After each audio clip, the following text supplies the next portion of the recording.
เขาก็จะได้กินข้าวเช้าเนี่ยบ่มีอยากได้สุราเลยความวุ่นวายของข่อยนะส ส บายดีพี่น้องเขาง่ายน้ำกันเด้อจ้าพี่น้องจ้าเขาเช้าเขาเที่ยงร่วมกันอยู่นี่มาเลยเด้อฮอดบ้านแหละพี่น้องมื้อนี้พร้อมหน้าพร้อมตาพี่น้องจ้าฮักก็ฮอดวังหนึ่งพอดีคือปลาเข่าเลยกินข้าวเที่ยงเฮือนพี่น้องมาจะมาตามมาหุ้งคือเก่าปิ้งไก่ก็ซื้อเพิ่นข้าวปุ้นนั่นมาเด้อตามมาหุ้งเรียบร้อยเป็นข้อแหงข้อนเอ้าไปจะได้มาจะไปเฮ้ยมาทางบิ๊กนี่มาหุ้งข้าวปุ้นนี่มาให้ให้ยายบวชต้มไข่ให้เติมไข่ไปจ้ะเมียพยาบาลก็บอกกินน้ำมาพี่น้องมาสวัสดีค่ะข้าวเช้าข้าวเพลนร่วมกันอยู่นี่แซ่บบ้านแซ่บหิวเด้หิวพี่น้องหิวก็บัวยุ่งมือนี่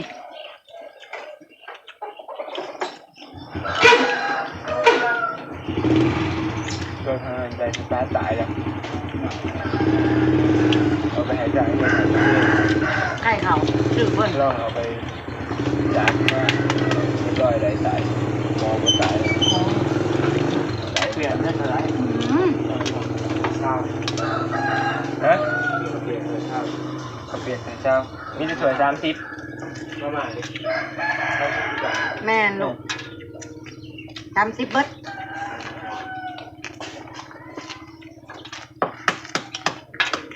กระเปียงมาเพอร่อน30ขึ้นเบิดเริ่มต้น30 บาทลูกไข่เขาหรือไข่ปูไข่เขาไข่จังหังหรือไข่เขาเลย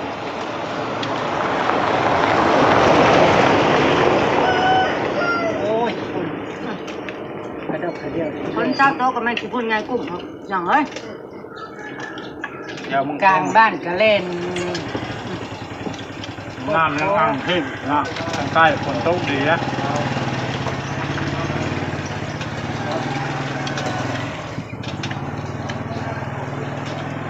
thấy được sự tự sự caoบ้านไหนแต่ละ30 บาทก็แทบจะเราเห็นยังเลยพี่น้องได้ประบัวน่ะนี่ชื่อตัว9 บาทอีกมันขาย30 บาทคือเจ้าตีแน่สั่งกินห้านเอื้องแล้วขาย40 50ไม่ห้านประบัวเลยขาย30 บาทเขาออกจากกะลามา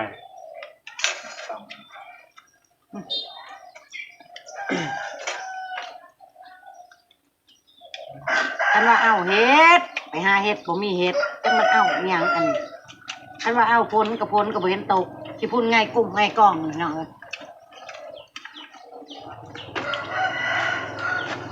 อาจจะได้เฮ็ดในบัวแล่นไปห้วยแดงของเขาดีแต่เจ๊บ่ไปน้ำนิ่งน่องได้ยังโอ้ยนิ่งน่องจริงไหมแม่นบ่เบิ่งเหือของฝากเขาเบิ่งแม่นเลยนิ่งอะไรมันเป็นนิดหน่อยสิเป็นดีมันจะโชคไหมน่ะไปส่งเลยอ่อนต้องใช่แซ่บย้อนหิวมื้อนี้น่ะบ่แม่นแซ่บย้อนหยังฮู้กันเบิดเด้อข้าวปุ้นนี่จับไปกินให้มันมาเปิดงานมาเกี่ยวที่จะเจ็บถูกไปแล้วต้องทำตัวข้างกับสมัครเหมือนกันไปรู้มั้งใช่ไปนี่ไม่ต้องแต่งานน้องก็ไปงานแล้วเนาะ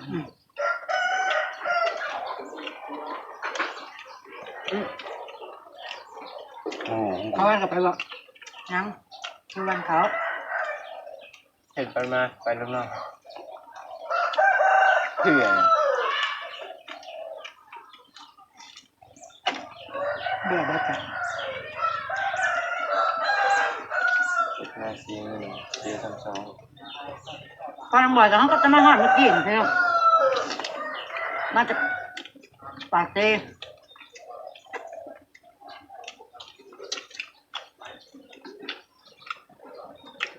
ไอ้มันลดน้ำหนักไว้นะ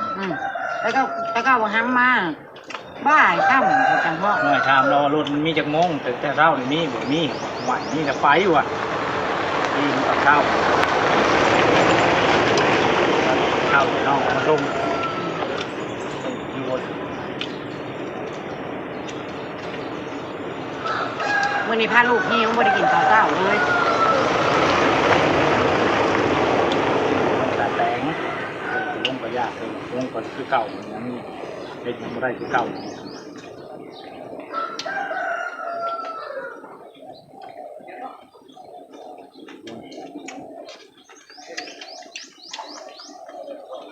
พี่น้อง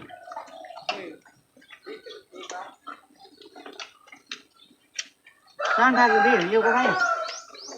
ไม่คุยเยอะอิ่มเลยครับกับหมูอาจารย์เข้าไปใต้ปั่นเนี่ย จากก็จะแวะเวียนบางเดี๋ยวนะ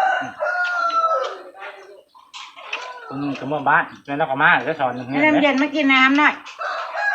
คุณมานำกันนั่นเอามาบ้านเอาเมียอยู่มุงเดียวกันนั่นกูมานำมึงหันไหนเด้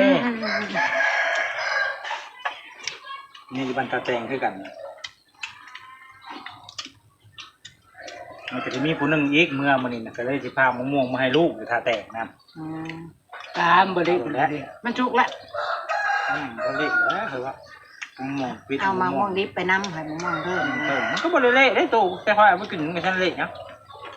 เคยลอยมาเยี่ยมในห้องบ้านก็ให้มันเอาเงินเงินหุ้งหน่อยเรือค่อยกินนะกินยังก็บ่แซ่บอ่ะกินมะม่วงกับข้าวคือยังเลยโรงพยาบาล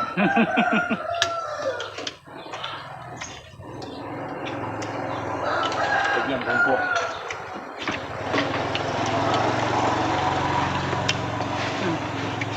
เขานี้ป้าไปเลยเขานี้ป้าไปเลยบึ้มบั่มบึ้มบั่มเขาต้องพูดนะจ๊ะโอ้ยตลอดไปเยอะเด้ น้องมะม่วงไม่จะใบใหญ่ อ้อม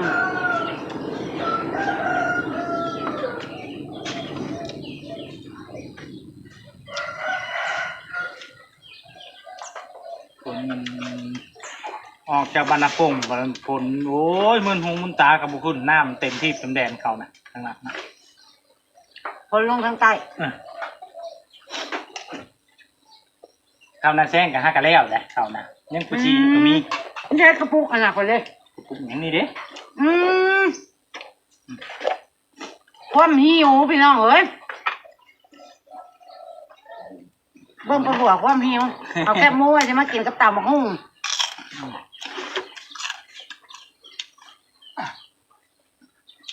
ไม่ได้กินจ้อยจอกมันนี่ก่อน มาแล้วมาไม่พอดีจำห้องกับมันพอดี ว่าจะมาสู้รูปนี่กับตำบักหุ่ง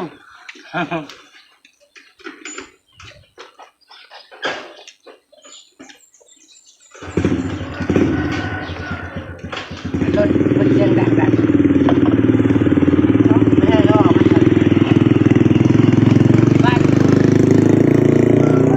จะให้มันก่อนแบ่งหมอไผ่เราแบ่งรถว่าหมอไผ่ตายถอดออกถอดเข่าเนาะฮะแล้วได้สตาร์ทมา กระดามเขาไม่ได้เลย ไปสิ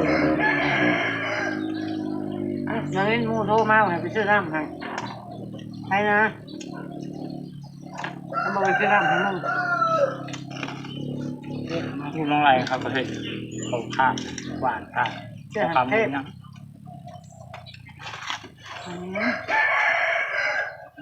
ก็แล้วก็บอกให้เกิดมาเพชรว่านแห้งเพชรคนนี้ต่ำอ่ะหากินยังได้เป็นโม มะม่วงเอ้ยกินยังลูกละมาพี่มาเร็ว ลืมพ่อเลยป่ะ ๆไม่ได้กินขนมเด้อ กินแย้ในปากมันแย้ทางนั้นบอกไง มาไว้มาเอาขนมมาไว้มาเอาขนมเร็วน อน ขนมลืมกันแล้วเดี๋ยวนี้ ฮะบ่มุฮะ เดี๋ยว บ่กินบ่ขนมนะลูกกูอาย ครบใช่น้ำ อิ่มเลยนะ เป็นไง ยังเมื่อยอยู่ยังเมื่อยนั่งรถอยู่ตอนลงไปแล้วนอนท้องตึงกับพวกท่านในห้องขึ้นมาบริโนอนจากดีเลย แป๊บเดียวฮอด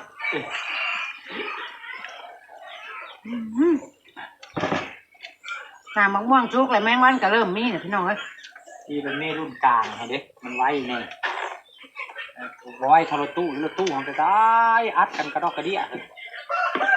ตอนลงไปจะใช้ตั้งเสริมอีกโอ้ตายหมดกันนะ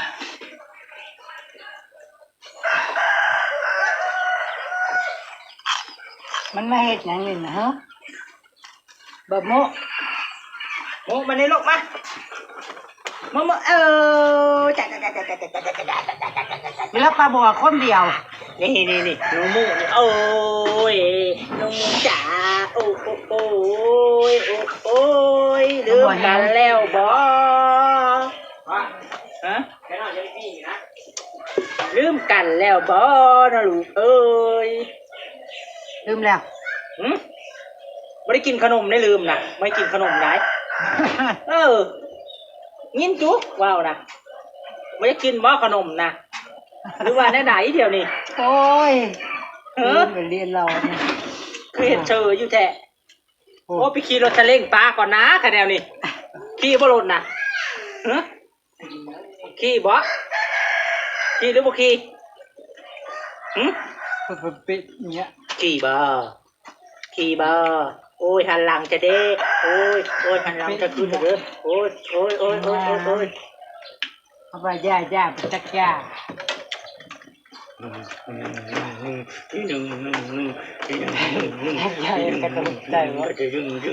มึงไม่หมูเป็นแห้งเพื่อจะหมูจะออก ไอ้บอยไปใช้ไอ้บอยเด้เพิ่งไปสิออกลูกมันคือท้องง่ายแท้กินนี่ยังลายกระโดดกระเดียดเท่านี้ไปยังเล่นกูจะบ่ไหวเลย นี่ตลอดกินตลอดบ้วนยื้อไหนเป็นหน่องเลยโมโม่นะเป็นเก่งกินนะขอกินทั้งวันนะลูกแม่นะลูกแม่โอ้ยป้าจะมาขึ้นนะเทนนิสตัวนี้นัดเราเบิ้งโอ้ยไปอยู่ก็โอ้ยโอ้จับแซ่บบัวกินยังบัวเลยกินไม่ได้เผ็ดบัวกินยังบัวกินไม่ได้เผ็ดเจ้าน่ะให้กินเลยเด้กินลายมันอ้วนมันจะเป็นมาได้มึงน่ะอ้วนเป็นหมูแหละกินร้อยมันเป็นมาได้มันจะเป็นหมูได้ไปในหนังฮะมึงบ้าข้าวปุ้นกระถวยหนึ่งพอดีน่าเป็ดกี่ไร่อิ่มแล้วพี่น้องมานั่งมากิน มือก็ง่ายๆนี่มือง่ายๆมือตบอิ่มแล้วมือในตบเขาก็เป็นตีเขาก็เป็นบ่ตีเขาก็เป็นบ่มึงเนี่ยบ่ ไปเด้อเดี๋ยวขี่รถไอ้บอยมาเลยไปขี่รถไอ้บอยไหมอันขี่รถไอ้บอยแล้วลง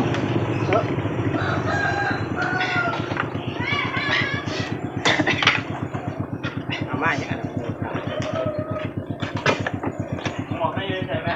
ไม่ได้สั้นเล่นน่ะ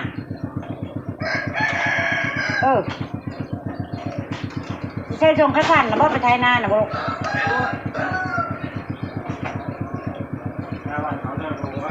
ไปบ่อยกันจะไปบ้านเขาซอยเพื่อนอีกละโดยพี่น้องบอกกันจะเก็บภาพบรรยากาศกินข้าวเที่ยงไว้จำนี่แล้วจ้าพี่น้องจ้าขอบคุณที่เข้ามาเที่ยงแก่ขอบคุณที่เข้ามาเบิ่งกับผู้ชมคลิปของแม่น้องบ่อยด้วยจ้าเด้อมีความสุขกันทุกคนด้วยจ้าบายจ้าบายดีบายบ้องโม่บายได้บ้องโม่บายเดี๋ยวก่อนให้บ้องโม่บายก่อนบ๊ายบาย